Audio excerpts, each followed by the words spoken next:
بسم اللہ الرحمن الرحیم۔ السلام علیکم ورحمۃ اللہ وبرکاتہ۔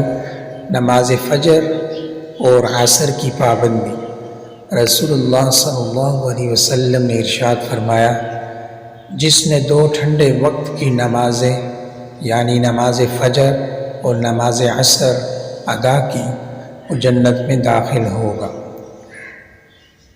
اس حدیث میں نماز فجر اور نماز عصر کی فضیلت بیان کی گئی اور ہر نماز کی اپنی اپنی فضیلت ہے، اس لیے دیگر نمازوں کے ساتھ ہمیں ان دو نمازوں کا بھی خیال رکھنا چاہیے اور پانچوں نمازوں کو ان کے وقت پر پہلی صف تکبیر اولیٰ جماعت سے ادا کرنے کی کوشش کرنی چاہیے۔ اللہ تعالیٰ میں 5 وقتہ باجماعت نمازیں پڑھنے کی توفیق عطا فرمائے۔